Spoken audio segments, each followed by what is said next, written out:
Madison, Wisconsin is as good as it gets if you are like me and you love the college sports. This is the Jump Around with Jim Rutledge and Pablo Iglesias, streaming live on the ESPN Madison YouTube channel. Dancing down the sidelines. Can they catch him? No! The Badgers answer instantly. There will be no undefeated champion on Wisconsin with an unbelievable stretch drive to the championship game. Gordon again! Inside the 5, touchdown! What a performance by Melvin Gordon! Chucky Hepburn, Big Ten on the line. Yes! It's over. The Wisconsin Badgers win 17-9. They are the first Big Ten team ever to win successive Rose Bowl games. That is the best college sports town in America. This is the Jump Around, a Badger-dedicated show live on ESPN Madison and ESPN Milwaukee's YouTube channel. I'm Jim Rutledge alongside Pablo Iglesias. We are in the Everlight Solar Studio. We got Riley Yauk behind the glass. And boys, is Badger basketball back? That is what we thought Wisconsin basketball was. Their beatdown of Iowa. I know it was kind of late or kind of close, maybe 5-6 minutes to go. But that's when particularly Austin Rapp and Nick Boyd took over. Nick Boyd obviously had a game from the beginning, and he's going to be the focus of our show today. But a great bounce-back win for the Badgers, shaking off the disgust of the Ohio State loss, one that knocked them out of the top 25. And hopefully the Badgers will, take this momentum. They got Oregon, they got Washington, Maryland, and Purdue left. So an opportunity to make some hay, put themselves well over 20 wins. They're at 19 right now. I don't like to say they control their own destiny, Pablo, but they do control their own momentum and bring whatever energy they brought to Iowa straight through. Bring that to every game, and the Badgers will be good shape the rest of February and into March. It goes back to what I was saying last week, too, was I was less concerned about the Ohio State loss. Granted, it was an ugly loss. It's one that you want to shake out. It's one that, if anything, it's a reset, it's a refresh, and it's a one, even like I said, if it knocks you on your ass, it knocks you on your ass. But how are you going to learn from it? How are you going to grow? And the fact that Nick Boyd comes in and flirts with a triple-double, 1 rebound shy, you could tell that off the missed shot that everybody in the Kohl Center, heck, I was watching it at home. We all wanted the triple-double from Nick Boyd. But the fact that the Badgers were able to bounce back and do that in the fashion that they did and take down an Iowa team who's fresh off a Nebraska upset, I was very pleased with how the Badgers were able to respond. And from a rotation standpoint, too, they look pretty good. Now, again, is this a perfect team? No, but who really is a perfect team these days, especially in college basketball when you catch anybody on a certain day in March you just get hot and you never know. Shout out to LePay on the call. I was driving back from ice skating with my daughters, and I made the deal. I'm like, the way back, I want to, because they had the game on at the ice rink, so I was able to kind of keep an eye on it. And then the way back, I wanted to listen to it. So I turned on SiriusXM and listened on the SiriusXM app and heard LePay, and he was fantastic. And very quickly, turning on the broadcast, heard that Boyd was near a triple-double. So I explained that to everyone in the car, because I was in the car with 3 girls and then my wife, so 4 total, 3 young women and my wife. None of them really follow basketball. But actually, while I was explaining it, Matt LePay did a good job of explaining it on the radio as well. And then I'm counting in my head, because you're listening, and LePay's so on point with calling the game, that I heard, Boyd bounce pass to Rapp, and then Rapp knocks down the 3. And in my head, I'm like, I think that's 10. And literally as I'm thinking that, LePay says, and that's assist number 10 for Nick Boyd, or something along those lines. So then the whole time I'm just counting, listening to hear Boyd's name on a rebound. But LePay did a great job painting an awesome picture there. LePay's the best. I mean, yes, there's no way around it. Jeff Levering told us on Saturday Scramble, if LePay says it, it's probably true. So to be in sync with LePay is a good feeling. Yes. It's a good feeling. Absolutely. It's also a good feeling to be rooting for Nick Boyd, and we're going to talk about, where he fits legacy-wise, because he continues to climb up the charts. Now I believe he's in 3rd place. Maybe tied for 2nd for the most amount of 20-point games in a single season for the Wisconsin Badgers. Lionel Tucker, number 1 at that list. Frank Kaminsky right in front of Boyd. And that win, powered by Boyd, who seems to be hitting his stride as the Badger star at the right time, puts the Badgers, I don't know. I see that Lunardi has them as a 7 seed. Badgers a 6 seed according to CBS. But then, I ran it through ChatGPT, and it was saying more of an 8 seed. So I don't know. I'll say this. I feel pretty good that if the Badgers win out and then don't fall on their face in the Big Ten tournament, I think they can hit that 7 seed and stay out of that 8-9 matchup. Yeah, I think it goes back to what's interesting, where you said the Badgers don't control their own destiny, but they control their own momentum. I almost feel like you do control your own destiny too. Just because how many more games do we have for the rest of the season? At least 3. I believe there's 4. 4? Okay. So, yeah, this is going to be tough because the Badgers are coming in as an underdog from what I believe I've heard against Oregon, and that's just going to be a tough road trip. But also, you know what? Jump in and let's see how the Badgers answer this one. I do think that they do control their own destiny, though, too, in terms of seeding, but I'm confident wherever this Badger team, even if the road is a little tougher based off of, let's say they get a more of a 7-8 draw. Granted, I still feel confident of where they're at. I want to see how they're playing in the Big Ten tournament because, like I said before, the Big Ten tournament is, or really just the Big Ten as a whole, is a slugfest. And if Wisconsin owns 3, and I say this confidently, hopefully we all agree, Wisconsin owns 3 of the best wins in college basketball. Those are 2 wins on the road, 1 win at home, and then if you put this team on a neutral site, they got to do it last season too against Michigan State to advance into the final. So why not? I don't think seeding really matters for the Badgers. So that's where I'm at. Yeah, there's no shot. You don't think Oregon seeding matters?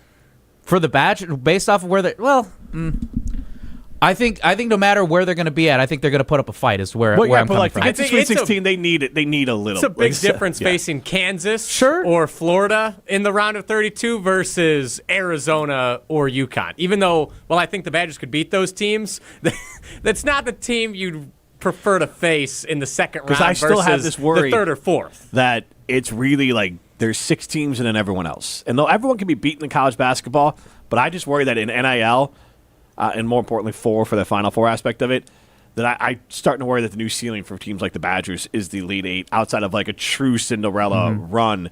I think the new Cinderellas are going to be teams like the Badgers, and the other teams are going to be even further out of luck. The Sweet 16 is going to be their new title because the teams with the big money, I think, can secure themselves a Final Four as long as they don't, crap. Every year there's once in a while a team doesn't show up, but I just think the NIL money is going to make it more and more likely that there's going to be 4 or 5 teams that's like, good luck getting past them. It's going to be really interesting to see if it's a lot of chalk this year, but I think the Badgers should win at a bare minimum 3 of their last 4. Oregon's garbage. If Oregon's favored to win, that would be insane. They're 10-17.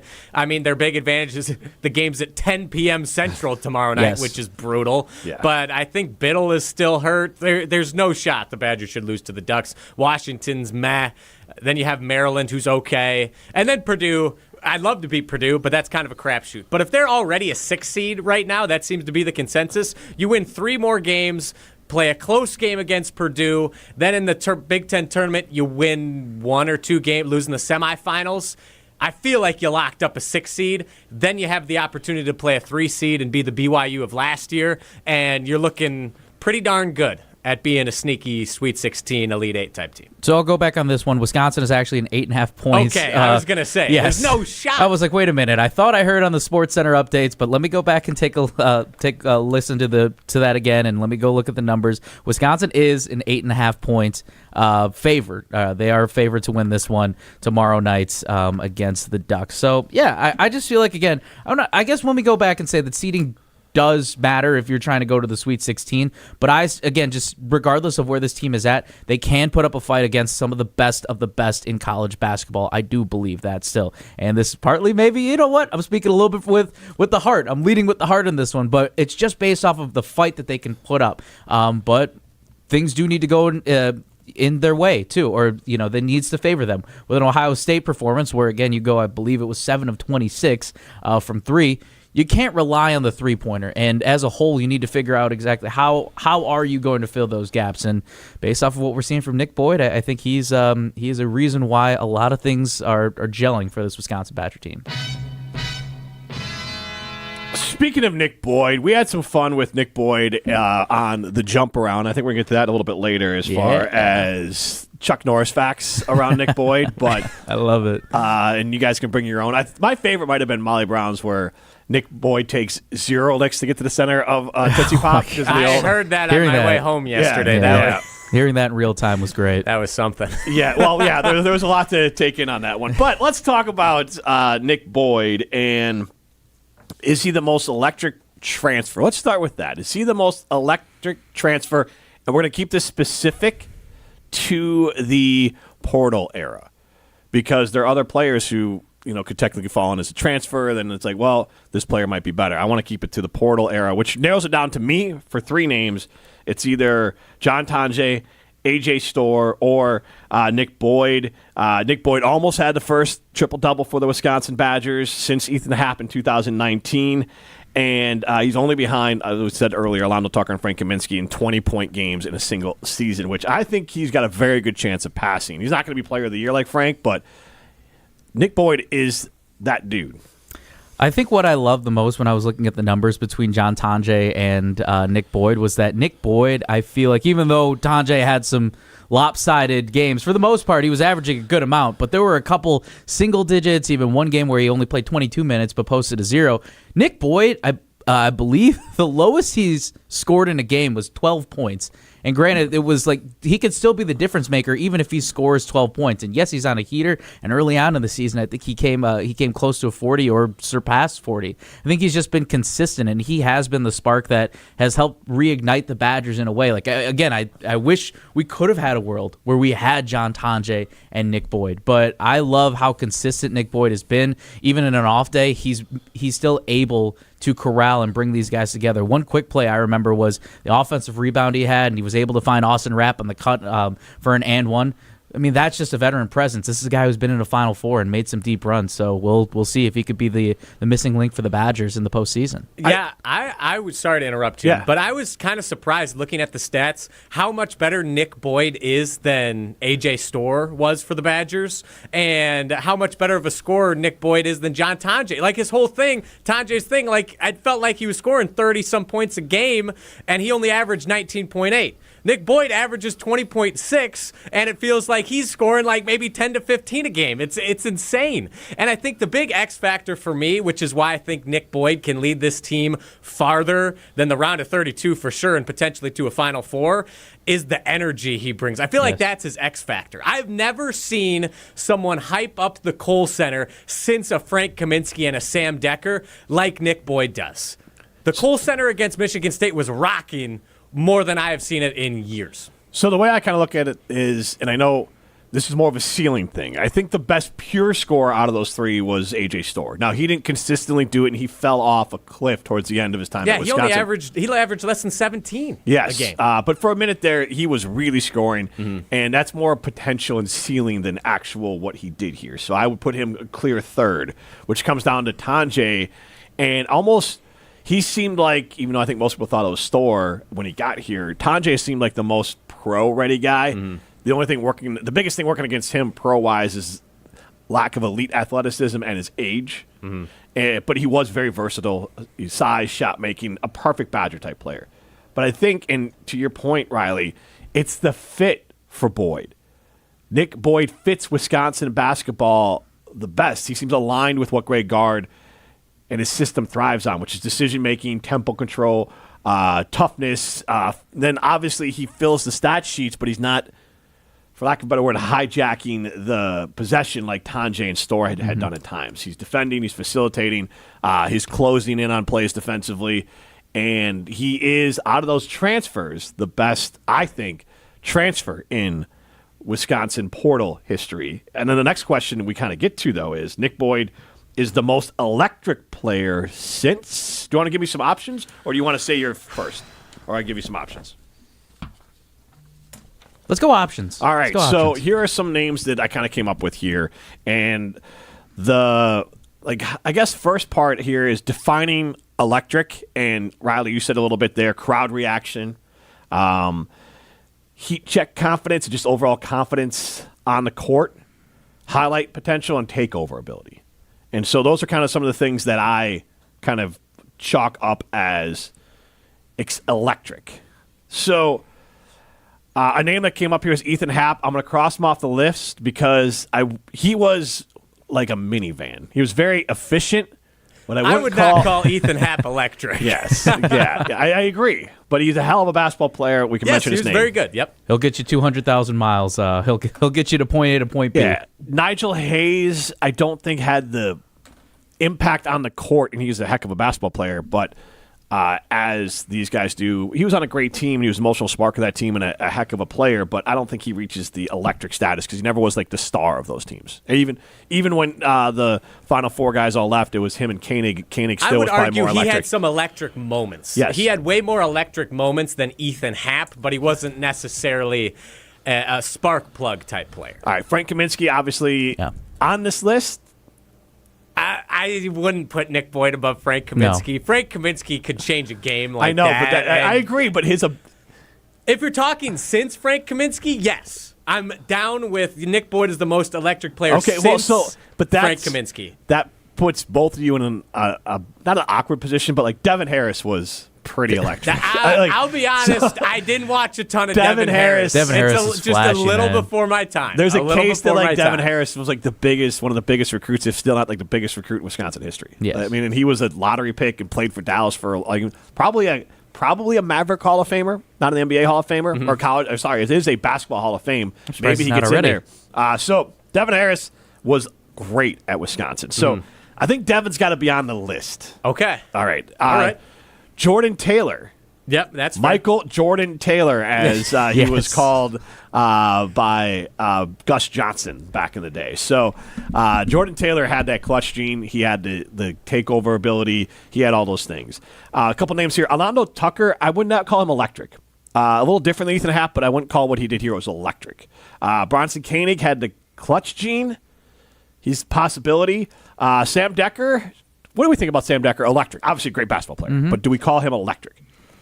Not to the same level as Frank. He was really fun to watch, but I'd call him electric, but not quite Frank Kaminsky level. Would and then we the got Final Four team even call themselves electric? Because if Frank was on the national broadcast and said we played significantly slower, I mean, great team, like you said, Riley. But I don't know if I would even say like that team was electric, and I'm not trying to knock on them. It was just the way that they played basketball, I guess. Mm-hmm. Well, it's the way they were coached to play basketball. Yes. So here's the four that I got here, and tell me if you disagree. I'm going to go with Nick Boyd, Frank Kaminsky, Devin Harris, Jordan Taylor. Yeah. I'm okay with that. It's hard for me to comment on Devin Harris and Jordan Taylor since I didn't grow up watching those guys. But for sure, I put Nick Boyd just like one notch below Frank Kaminsky level of player, level of electricity he brings to the floor. Are we excluding Johnny Davis from this, or did we just say Johnny? I'm not putting Johnny over any of those guys. I was shocked. Looking at Johnny Davis's stats, I forgot how good his statistical season was. But who are you taking off this list? Forget this. I mean, again, Jordan Taylor... Like he took over game. And that's I feel what hurts the Johnny Davis season is he was clearly the number one and by far. Chucky Hepburn hit some big shots too, but Johnny Davis was the only guy on that team. If you put Johnny Davis, let's say on this team, what does that look like? I think there was a little bit more of like a dynamic spread versus when Johnny Davis was on that team. Granted, it was amazing watching him take over. I had a front row seat getting to watch the alley-oops, watching him cut to the rim and what he could do. But if he had an off night, then that was it for the Badgers. Now, I can't say like an off night for Nick Boyd, let's say. Yeah, this is why I still believe Nick Boyd should be above him on the list, but Johnny Davis should get some type of mention. It's because, again, Nick Boyd, he is the motor that helps this team run, but if he's having an off day, it's like somebody else could, John Blackwell, Nolan Winter, somebody else, even Austin Rapp could pick up the slack from there. But I got to say, Johnny Davis not being on this list, I feel like it's a crime right now. See, but Johnny Davis disappeared when we needed him most. Well, he got his ankle stepped on, that's why. Well, yeah, but playing on 1 foot. You got to play through it. Pablo, you're just that's fair. You're just in the moment. You can't not make the Sweet 16 when you're the guy and not do it. Roll your ankle or not. Like Jordan Taylor, I think made multiple Sweet 16s. Might have been the point guard of an Elite 8 team. Big Ten title. Won a Big Ten title with Jordan Taylor. Face of the program during that time. 2010, 2011 season, 18 points per game, 5 assists per game, and shot 43% from three. Which you also have to take into account, which same with like Frank only averaged 18.8, but that was in Bo Ryan's really slow offense. So they took advanced analytics of Jordan Taylor, and I am pulling this from memory, but they said that points per possession, he was a better basketball or a better scorer than Jimmer Fredette that season. Wow. And everyone knows Jimmer Fredette. That's pretty nice. Not bad. Yeah, and so we're not taking Devin Harris off the list. You're not taking Frank Kaminsky off the list. And we already and I'm sorry, Nick Boyd is better than Johnny Davis. Yep. There's an all-around basketball player. Yeah, I would agree. So would you So just speaks to, I mean, Johnny Davis is a hell of a basketball player. So is Ethan Happ and Nigel Harris. So are we saying Nick Boyd is the third most electric player in Wisconsin Badgers basketball history? In modern basketball era, yeah. I mean, Michael Finley, I'm sure was, and so I'm guilty of this too. Yeah, Michael Finley was a little before. Mm-hmm. But I just, that one is way out there. I would say the Bo Ryan plus era. The Bo Ryan era, which includes Greg Gard, in my opinion, because he's a Bo Ryan disciple. Kind of like we do with the Barry Alvarez thing. Like, starting with the Bo Ryan era, I would say that's our group. All right. Because Finley Rashad Griffith was a heck of a basketball player, too. But, yeah. Some pretty damn good company for Tracy Nick Webster Boyd. was good, too. Yeah. Yeah, that's good company there. So I am good with that. Let's get to our clip of the week.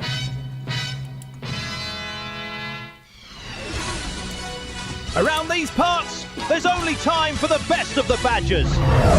We don't know exactly where we are right now. Why don't you own the Wisconsin football team? We need to play better significantly. They're spoiled rotten. This is the clip of the week on the Jump Around. Go someplace else. Go boo in a bar. Yeah, it is time for the clip of the week, and today we have the aforementioned, the oft-discussed Nick Boyd from his post-game press conference after the Badgers defeated the Iowa Hawkeyes, fielding a question from Jim Polzine that Jim, in his most recent column about Nick Boyd, admitted was not the best worded question. Take a listen. Nick, there are some really, really good point guards in the Big Ten this year. You've gone up against a couple of them recently and, held your own. Do you take those matchups personally? Hold my own. Hold my own? So I think you just answered my question. You clearly take those matchups personally? Yeah, I love to compete. You know what I mean? That's the reason why I came here. Play against the best guys in the country, whether it's point guard, shooting guard, center, whoever it is. That's the reason why I came to the Big Ten. So, I love to compete. It's the name of the game. All right. He's so fearless. Two things. One, Nick loved it. Jim Polzine rolled with it and kind of had a great comeback. And obviously Nick was having some fun with Jim as well. I mean, that's it. And we talked to Ken Levicka, FAU play-by-play guy, when the Owls went to the Final Four, and he said, I believe that Boyd has that dog in him or something along those lines. And Nick Boyd is tough. Nick Boyd brings that to this Badger basketball team, brings an edge, when the tournament rolls around, been there, done that. Final Four, which means he was to the Sweet 16 and Elite 8. And I think he went to the Sweet 16 with San Diego State last year. Yes, I believe so. I thought every FAU member of that championship team at least made it to the Sweet 16. One of them one was Michigan. One was with Elijah Martin with Florida. This isn't an FAU show. And Johnny Come on. Davis with Arkansas. But this isn't an Owl show, right, but Jim. it ties to Nick Boyd. Like, he's got that magic FAU who owl in him that's going to carry the Badgers. If they get to the Sweet 16 this year, you got to give it to the Dusty May dust from the Final Four team that the FAU Owls still have sprinkled on them. Nick Boyd being the last one. Go, Pablo. The thing that I love the most, as I said, he's fearless, and in any situation, not just on the court, he's not he doesn't flinch, and especially even in that moment too, where he's like, "Wait a minute, hold my own." He's ready. He is ready to go for the fight. He's always got the gloves on in the best way. And again, I loved going back to the Illinois game where he's like, "How did I get blocked by a 7-footer?" And Greg Gard points out, "Well, you're going up against a 7-footer. The odds of getting blocked are probably going to happen once in a while." But the fact that he has that type of confidence is so amazing, and it never seems to go away. He's always driving to the rim. He's trying to make sure that he resets, and I just love the confidence. Again, whether he's at the mic, whether he's on the court, just being himself in pregame warm-ups, that's who he is through and through. And I love the fact that Ken said when we talked to him, I believe it was back in April, calling him a dog. This is what we got. We got the dog barking left and right. And that's the thing, like what I was saying earlier, he brings the energy and he rises to the occasion. He was facing off against Bennett Sturtz of Iowa, who is one of the Bob Cousy Award finalists, which somehow, I don't know how Nick Boyd isn't on that list. But here's this finalist who's up for the best point guard in the nation, Bennett Sturtz. And how does he do against the Badgers? He had a solid game, 23 points, 2 assists, 1 rebound, facing off against Nick Boyd and the Badgers. How does Nick Boyd do? He drops 27 points, 10 assists, 9 rebounds, 1 board away from a triple-double. He rises to the occasion every time. And what have the Badgers been lacking? Someone who can rise to the occasion when the lights are the brightest in the tournament. It's so fun to watch, and it makes me very excited come March. And the other thing, too, is that he clearly makes everybody around him better. Mm-hmm. And again, this isn't a knock on Johnny Davis or John Tonje. Again, these were the guys who clearly were the lead scorers on that team, but you can tell not only is Nick Boyd, as you said, Riley, ready to rise to the occasion, but he's making other guys better. He can help create shots for John Blackwell. He can help drive and create penetration on the double team, and all of a sudden, look who's wide open at the top. Aussie. Austin Rapp is right there. How he's able to also create that penetration, how he's able to create other opportunities, that's what you said, Jim. It's the little bit of the Dusty May magic. That's what helps create opportunities. Dust. The magic dust. Was Dusty. Dusty magic. All right. Well, Dusty might win a national title this year. That's true, but that's what it is. He makes guys better. Speaking of getting better, let's get to the Twitter portal. It's time for the Badgers Twitter portal. Yeah, it is. Let's enter the Badgers Twitter portal, starting with a video that I created and posted on the ESPN Madison social media pages. A Nick Boyd hype reel with some moments from the jump around and highlights of Nick Boyd's. I want you to grade this edit, as I'm calling it. Take a listen.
But don't worry, applications for the fan club are still wide open, so make sure you join us before it gets too late come March. Yeah, I think everyone, if you're not on the Nick Boyd hype train at this point, I don't know what you're doing. You're probably not watching Wisconsin Badgers basketball. But for all the people that are awoken in March, looking forward to seeing them on the train. And speaking of getting on the train, let's all hop on the Minnesota hate train. As for the 28th year in a row, Wisconsin will finish with more Big Ten wins than Minnesota. Let's go. I knew this was going to be a candidate right away as soon as I sent this tweet to the group chat. Yeah, and genuine question, though.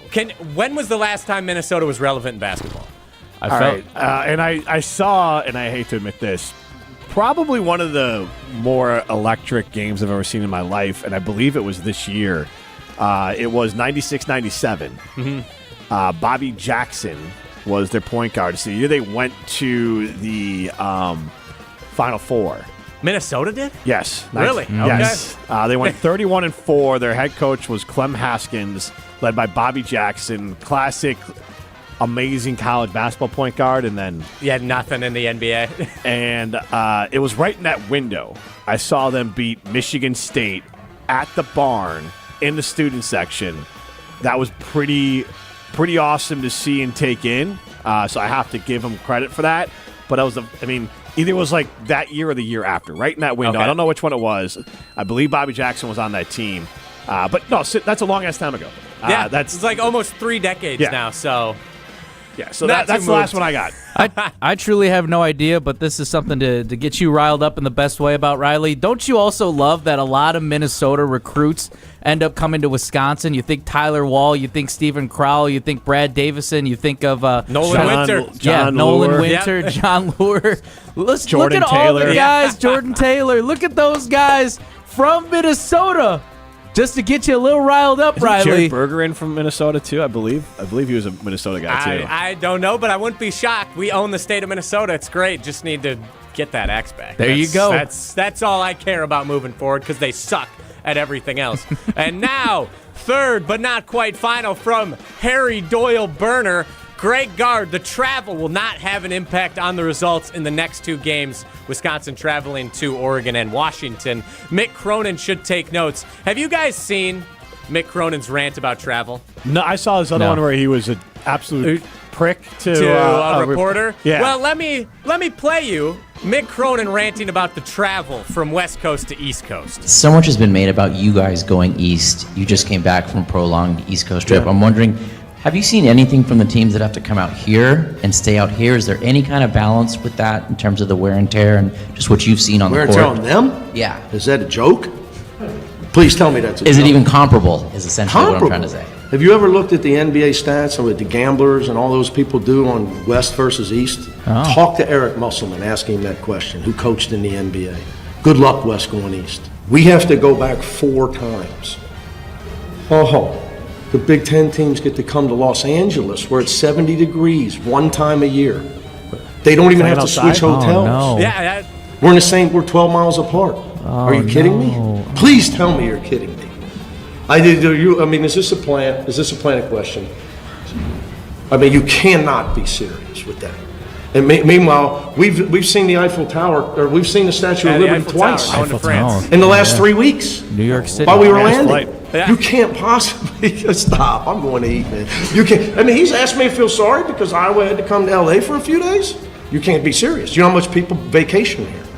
Trust me. I got a lot of friends. I have to tell them no, I'm focused. Everybody from back in Cincinnati wants to come out here all the time. I have to ration them out. No way. Okay? Nobody wants to be back there. How's the weather in Iowa City? Come on. Kidding me? All right. Mick Cronin's got to be the most. This is so insufferable. Well, so these are 2 separate things, almost 3, because I'm not great at geography, but I believe Cincinnati nor Iowa is on the East Coast. And I know that Iowa's in the central time zone. Mm-hmm. Cincinnati would be in the east. But still, if he would have complained about the hour jump, I would have at least bought it a little bit. But again, we're not in the NBA, Mick. You're in college, which means you don't play every night. You don't play back-to-backs. So, again, the only argument I would have heard from him, but it still reverts the other way, which is why I didn't bring it up, is the time difference. Mm-hmm. But obviously kids coming east to west would have the same problem. You're going to play basketball indoors. You don't need to make fun of not wanting to go to Pennsylvania or wherever. Like, what does that have to do with basketball? In fact, that should be easier and an advantage for you because when you drag your kids from L.A. to everyone Happy wants Valley, a vacation there, though, right? Jim. Yeah, no, but if you drag your kids from LA to Happy Valley, they're going to sit in a hotel room and think about ball. Yeah. And then everyone else coming out to LA is all distracted. Go ask people. In Miami if you want to do NBA. Ask them about the South Beach flu. Mm-hmm. So go look up James Harden stats. Did you have the South Beach flu? Well, no, I live there, so you kind of live with it. Just get Go used look to up it. James. So you just had it. You just had it. Go look up James Harden stats in the cities with the most gentlemen's clubs. His numbers dip. Lou Williams left the bubble to go get some lemon pepper wings. But it is not the same as college because you get time off in college. You don't play back-to-backs. So anyways, Mick's an idiot. It's ridiculous. Mick Cronin has to be the absolute worst coach in college basketball to listen to on a mic. Yeah, he took over Fran McCaffrey. The most absurd takes of all time. He's whining about his players, he's whining about other players. He's the worst. It sucks, and it's terrible. Pablo, any thoughts? My only thought is, have you guys seen Billy Madison? Jim, you might know the quote that I'm going to. It paraphrased real quick. You've said all these things, and after all that, everybody in this room is much dumber after listening to that. That's exactly how I felt. It just kept going on and on and on. What the hell am I supposed to take away from this? You're just making up excuses, a bunch of nothing burgers. You're just crying. It is a true woe is me. We live in 70. Do you know how hard it is to live in 70-degree weather consistently where everybody wants to come to your city? Do you know how hard it is? And it's just great. Man, it's almost like all those West Coast teams should form their own conference or something like that if they want shorter travel times. All right, last thing from the Twitter portal. This is from Jim, Matt, and Molly. Some Nick Boyd, Chuck Norris facts, courtesy of Jim Rutledge and ChatGPT.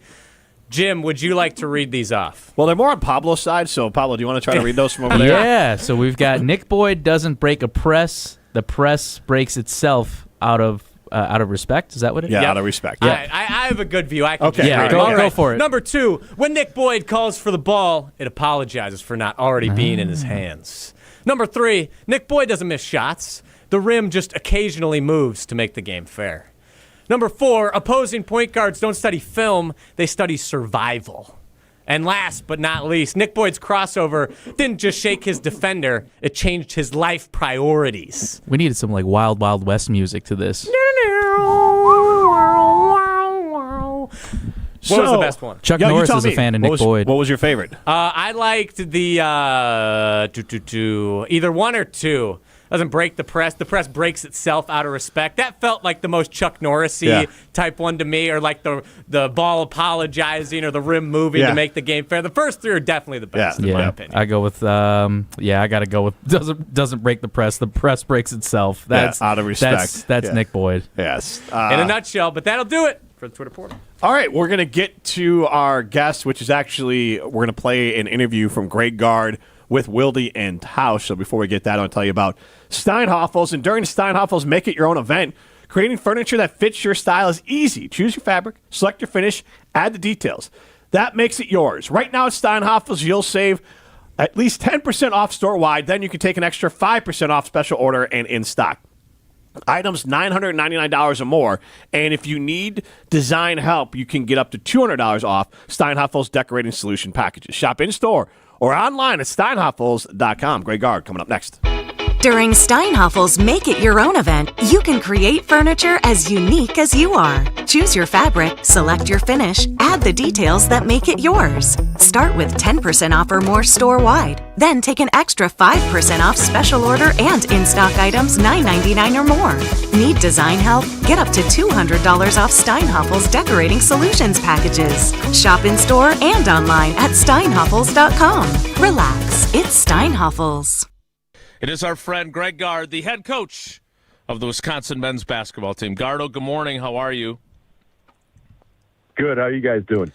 Good. Are there rules? Like, do you have to how carefully do you have to choose your words when you get completely hosed by officiating?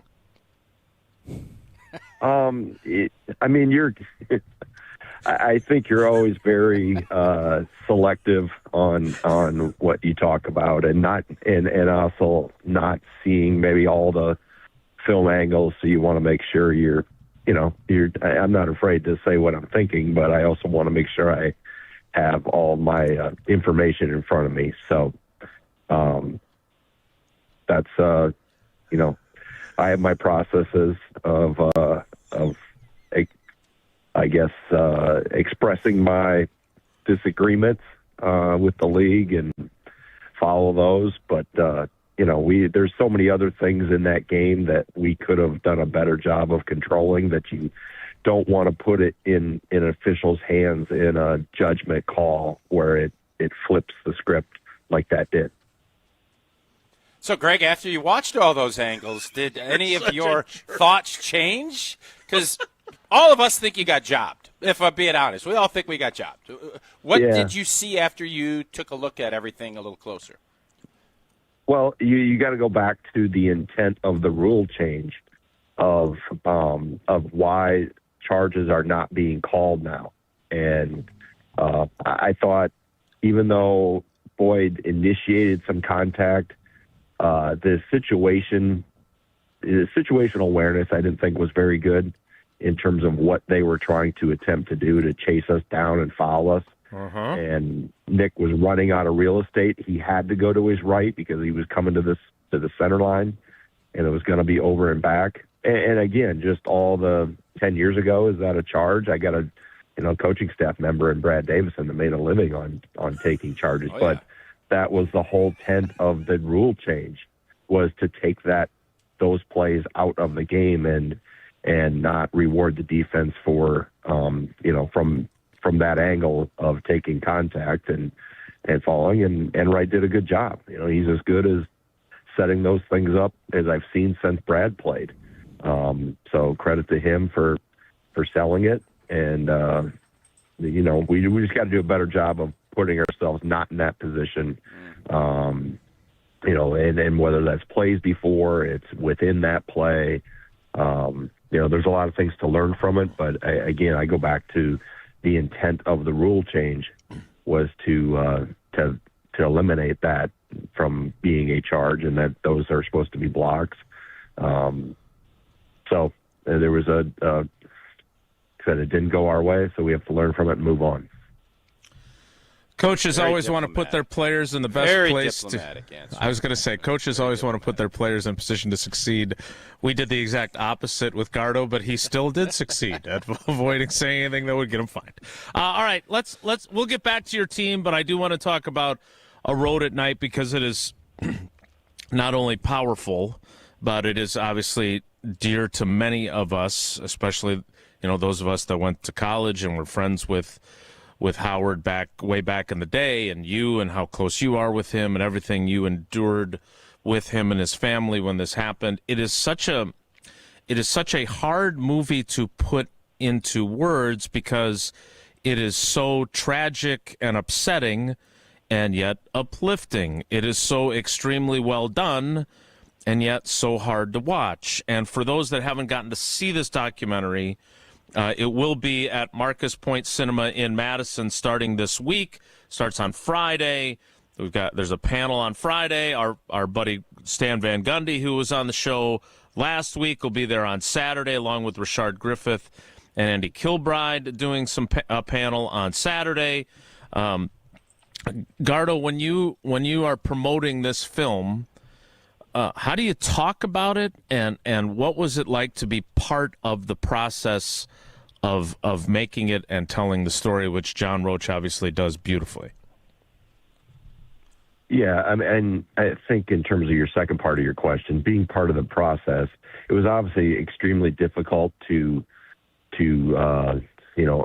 bring all those memories back up and have to tell that on camera. But it's very, as you mentioned, very uplifting in terms of this is a way, and making this documentary was a way to help Howard and his family. And I think everybody who was asked jumped at the opportunity to be able to help in whatever fashion that may be or whatever role that may be. But yeah, I mean, it's hard to believe that we're coming up on 7 years, here in May of the accident and just everything. And I think it's so timely to continue to visit this because, we live in a 24-hour or less news cycle. I mean, we're talking about the Super Bowl today, and then tomorrow we won't.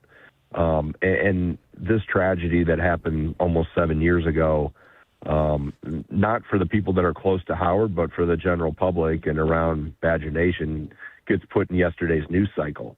Mm-hmm. So, but the family and Howard are still going through extreme struggles.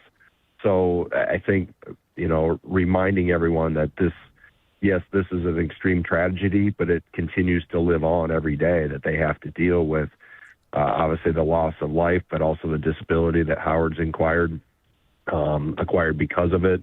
So it just reminding everyone that they still need help. There's still the daily struggle, and not to let this die in yesterday's news cycle and forget about it. And I think John does a great job of telling this in the documentary, and credit to him and his team for getting it into Marcus Point. And I know they've put it in other places too, and trying to get it, moving with Netflix and some of those streaming devices and streaming apps. So just trying to continue to tell the story and not let it fade into, like I said, the expired news cycle. You know, I said this to Stan Van Gundy when he joined us last week, and I'll say this to you. You know, I think I'm a pretty good person. I know you're a really good person. But in the film, when there's the portion where Howard's pastor is talking about how, you know, they went to visit him in the hospital and he wants to pray for the woman's family of the family of the woman that hit them, I just thought, I'm not that good of a person. I just am not. And I, you know, knowing Howard, that didn't exactly surprise me. But is that one of the more poignant parts of the film for you, is that shines a light on just how authentically good Howard is of a person? Yeah, and you know, I didn't need the film to be able to tell me that. I mean, I was there the day of the accident, and in the afternoon we flew to Michigan to be with him, and you know, in addition to talking about, you know, Jaden and Jennifer, you know, he was in the same ICU room with his son Jarrell, and all he talked about is how he now had to be the caretaker and make sure he made his deceased wife and daughter really proud of his son and help raise his son and be there for him. And obviously that was before the heart attack and everything that happened, you know, a few weeks later. But his focus was already turned within hours after losing his wife and daughter to how he had to be so strong, and his responsibilities were right on and with his son. And he had completely, even though he was grieving extremely, he had already flipped his focus to how he can help his son. And I think that just speaks to the character of Howard and who he is as a person. And, you know, the film does a great job of documenting events after that of what, like Pastor Matt talked about. But, you know, that anybody that knows Howard is not surprised by him wanting to turn a tragedy into something positive for other people, and how he can help other people comes out in this story. All right, last thing about this, because I know you got other things on your plate today. Two things about Howard. One, obviously now he has been unable to do what he turned his attention to. So I know you and so many others and his parents, it has taken a village. But what has it been like to see Jarrell grow up during these 7 years and become the young man that he is? And then my favorite parts of the movie, and the more happy parts for me, are reminiscing on seeing him go into games when I was in the field house covering games, or just being there as a fan, and the impact he had. I mean, I think Oatsy's got a line in there that says something to the effect of, there's never been a player in college basketball who scored only 99 points in his career and had a greater impact on a program. Those two aspects, Jarrell and then Howard's playing career, how do you view those? Well, it's been amazing to watch Jarrell. And I said from the beginning, no one that's 13 years old at the time when this happened should ever have, no one should have to endure this experience of what he witnessed and what he watched and what he has gone through, let alone somebody that's 13, you know, at the time. And how he is, and I know I'm sure the struggles continue, but how he has matured and grown, and his grandparents and Richard and others around him have done a phenomenal job of helping him and completing the child raising process, so to speak, if you will, with him. He's a phenomenal person and has really been a shining light. You know, his mom and his sister are extremely proud of him looking down, and I know Howard is as well. You know, he's a great example of how a person turned in the utmost tragedy and has used it to help him become a great person and a messenger and a light for others. Yeah, and you're right about Howard. I mean, I always called him the connector. You know, he connected everyone within our program. It didn't matter if you played here in the 50s or you played here in the 2010s, 2020s. He was a bridge to all alumni regimes within our program. That was really important when I took over. I wanted to bridge all gaps, regardless of who you played for or when you played here. And Howard was at the forefront of really initiating that charge. And like I said, he connected with Badgers young and old because he was so passionate about this university and is so passionate about this university. And like I said, he's a special person that we want to make sure we continue to remember and help in any way we can. All right, Gardo, I know we got to let you go, but I just want to let you know that Tausch has not proclaimed your team a Final Four team as he has the past several years. Yeah, I feel like I jinxed it last year. So would you like to put in a request that he just continues to not say that, because he's done it the last several years, and obviously it has not occurred, and if you're wondering why, now you know. Tausch is the jinx? Okay. Mm-hmm. Yeah. Tell him he's got bigger things to worry about than that. Tell him to let's help get the Packers back on track here and number one seeds. Get them deeper in the playoffs. Mm-hmm. And let's get Badger football. Tell him his voice has got to be ready for the fall to get Badger football on the right track and rolling. And and when I need his help in terms of guiding our team to a Final Four, I'll call him. Tell him, don't call me, I'll call him. Like you did today. You know, Greg, I'm right here, right? Yeah, I'm right here. I know. All those Auburndale alums, I'm sure, are real proud of your basketball prowess. That's true. Gardo, keep up the great work and keep staying on those officials. We appreciate every time we get to talk to you. Hopefully we can talk to you about more basketball a little bit down the road. Thanks again. You bet. Thank you, guys. Take